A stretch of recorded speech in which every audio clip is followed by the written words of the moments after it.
Hi guys. Today I wanted to give you a tour of the back barn, which is where we're actually going to be housing our chickens and our goats once we move here. So this barn is not finished out yet. I ran out of 2x4s. Well, I have like 4 left. So I ended up creating little stalls. One's right here, and then there's one right back over in there. The lighting in here is there's no windows yet. I have a window already. I need to put it in still. That way there will be some lighting that'll come in here besides just having the door open. So I framed out this area over in here. It kind of looks almost like a garage door stall thing, but it's basically just going to be for the chickens for right now. I don't know how well it's going to work. Our chickens have been, for the last 3 years, they've been housed in the same barn as our goats, and we absolutely hate having them in there with the goats just because they poop on everything and on everyone. So the goats frequently get pooped on, and it's a big pain. The goats don't mind the chickens don't mind the goats. They all get along really well, but it just creates a mess, and it's annoying. So I'm gonna end up building. I have to go get more 2x4s probably sometime this weekend. It's supposed to be really nice temperature-wise this weekend, so I'll be able to get a lot more done in the barn. So I have to get more 2x4s so that way I can build out a door for over in here. I might, for simplicity's sake, because we do have an extra one of the front doors, the old front door. We changed it out, but I might, for simplicity's sakes, just frame it out and put the 36-inch door right here, just so that way it's just bing, bang, boom, done. And then I'm going to have to frame out and put fencing up and stuff like that to keep the goats from going in here. And then on this side here, I'm going to end up buying a sheet of plywood, putting plywood up over here, so then that way none of the goats try to push through any fencing that is here, just to keep the chickens safe from them. Not that the goats are going to harm them. It's more so because there's going to be feed in here, chicken feed in here, and the goats absolutely adore chicken feed, especially our one named Lucky. He will basically beat the tar out of anything in order to get out, so that way he can get the chicken feed. So kind of going to be a pain in the butt to make it so that way it's Lucky proof, but it's the only really option that we have. And then where that cabinet is right there, I'm going to end up pulling that and then creating a little like a coop door, so that way the chickens can go in and out throughout the day. So I'm not sure yet if this also is going to have to temporarily house our ducks and our geese, because I'm not sure honestly how we're going to move their hut here, because there is still quite a bit of snow on the ground. And all of this snow, once it melts, it's going to turn to mud, and this property is already very muddy to try to drive back towards this back barn. We already have gotten stuck once. We barely got out. So I'm not really sure how that's going to work. The logistics on that, it's so chaotic. So I have a backup plan in mind, which I'm going to actually pause the video, walk over to the backup plan and show you guys. Right now, since the snow has started melting, everything's pretty much covered in a solid sheet of ice. So it's very crunchy and difficult to navigate walking around. But before I do that, future plans are the stanchion for milking. I'm going to build out an area. Got to get the lighting right. I'm going to build out an area over in here, basically from where that leg of that table is over to the wall here, and basically where I'm standing at here.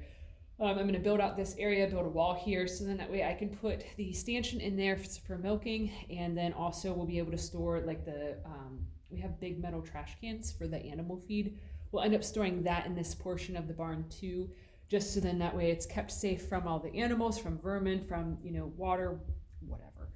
And then this whole rest of the area over in here, which is a pretty big space. It's actually probably the same size of what our current barn is now, just this open area. That's going to be left for the goats, so that way they have a big open space, and then there's plenty of room that I can build things out further as needed and change things around. Those pens that I told you guys about putting over in there, that is literally just for Blossom, Flower, and Daisy to give birth in, and for the first few days to be cooped up with their babies once they have them. And then at nighttime they'll get locked up in that area, just so that way the babies are kept safe, they're kept protected from the other goats, and from any vermin that might come in here.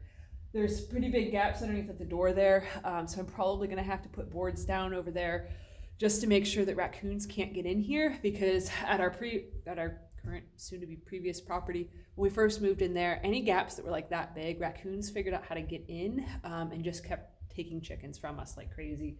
So I'll have to do that, have to figure that out, have to get everything buttoned up. But since this main area to start out with is going to have the goats in it, for the most part, the goats do a pretty good job of protecting the chickens. The other day, actually, at the old place, I gotta put my hood up, it's getting cold in here. At the old place, when I got back home to lock everybody up, there was actually a possum in the goat side of the barn.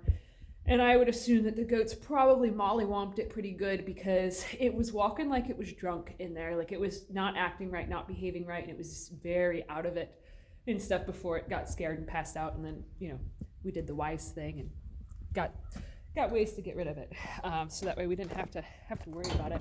I think I'm actually going to just leave that door open. This is one of the other front doors from the house. The opening wasn't big enough for it, so I had to basically frame out on the inside. But sometimes when you're doing things just as one person, it doesn't work so well to get it all square and level and perfect to hold things. So that's something that it'll get addressed probably this weekend. But I'm going to go make the crunchy walk to the front barn so that way I can show you guys my backup plan for it. All right, so I made it around to the front barn. I forgot that I don't think I've actually showed you guys the inside of the front barn. So this is the outside of it. There's like a small area right here that the previous owner did something with his horse at. I haven't messed with that yet. I haven't even gone inside of that part of the barn. I keep forgetting to bring a drill out here to open it up. There's only access from the inside to it. So, and the other main door for this front barn is actually frozen shut. So it's kind of been a pain in the butt getting in over here because it's just a bit of a weird walk off the driveway, and I've been having to take the sled up the driveway and bringing it back down this way so that way I can move stuff into here.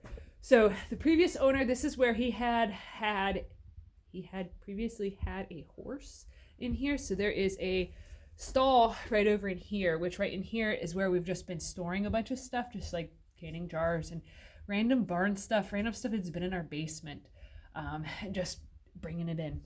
But so this area in here, it has nice high ceilings. This is eventually going to be my woodworking shop, so that way I can, redo furniture and things of that nature in here. And then right here is where there's the access for that bump out piece. I keep forgetting to bring a drill in so I can take this top piece out so then I can get in there, but not a huge deal. This property has so much more storage than anywhere we've ever been at before that we're just like, our minds are just like, we're flabbergasted, to be quite honest, that by how much we've been given. So there's a stray cat in the area, so I brought cat food out with me. I figured if I was walking to the front barn and I'm gonna get in here, I might as well bring the cat food. So we've been affectionately calling it Miss Kitty. I'm not sure if it's a boy or a girl. It definitely smells like male cat spray in this barn, but it is what it is. So this side here it's big enough for a garage door. It's essentially, this is a 2-car garage. Then the other barn that we have is also a 2-car garage. But this one here was set up as a barn, and the other one was set up as a garage, but we're having to use it as a barn due to its location. So when you walk in here, the previous owner actually still had 2 big round bales of hay. We brought our rototiller. You can see it behind me there. There's tires left in here. So it's just kind of a bit of a mess, but I have not taken the time to clean up in here because it's just, we haven't needed to get over in here. And also, kind of can't, the doors are stuck. But so over in here, there actually is what was used as a chicken coop. So there's a chicken coop here, and then there is an outdoor run area. There's a little door down here with a little ramp to go up. And then there is the outdoor area over there. So it is a completely enclosed, covered run space. So we had talked about potentially putting the chickens in here to start out with, which they would work in here, they would fit in here. And then also potentially or putting the ducks and geese here temporarily. The house is right there. So it is very close to the house. So it's not a good setup for having chickens. Because it's going to be very, very noisy when they crow, but ducks and geese are also extremely loud. So it's like you got to pick your poison in order to move in, but it's kind of like eat gads. But so I'm not sure what we're going to do with that situation, but it is really cool because there is power out here and there's water out here. So there also is an additional, which the previous owner had, some sort of birds in here too. I would guess chickens based on the size of the coop that's left in here. But so there's a big roosting bar up there, and there's this good sized space here, this additional coop space. So we've got options. We don't necessarily have to put everybody in the back barn right away, but it's less than ideal to put anybody in this front barn just because like I said, it's maybe 10 feet from the house, and that's that window I showed you guys at the house there. That is where the master bedroom is at. So I mean, it's very, very close. And if you know anything about chickens, not only are they loud, rodents are attracted to them like crazy because of all the feed and all the bedding and the litter and all that stuff. It just, when you have a farm, you have vermin. There's no escaping having rodents around.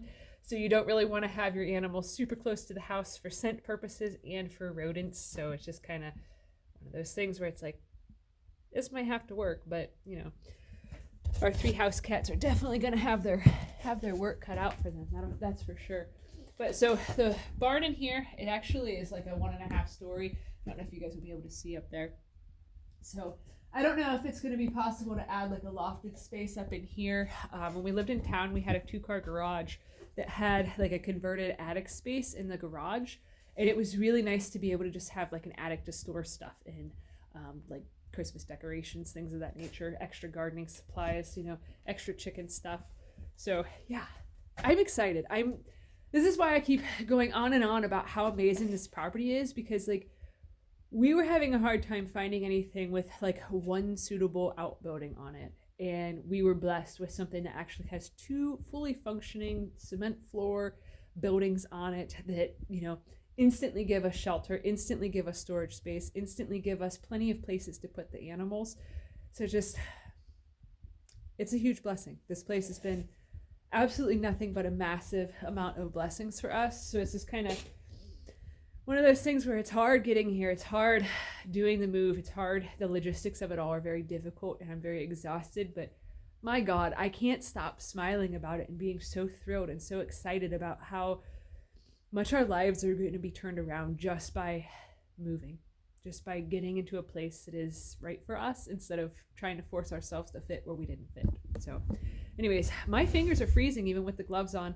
So I'm going to cut this off here so that way I can lock this barn up and I can get scooting back to the house where there is heat, and get warmed up, check on my paint, make sure it's all covered up and stuff, because I can't remember if I shut the last gallon that I was using. Oh well. So anyways, thanks for watching. Have a good one, guys.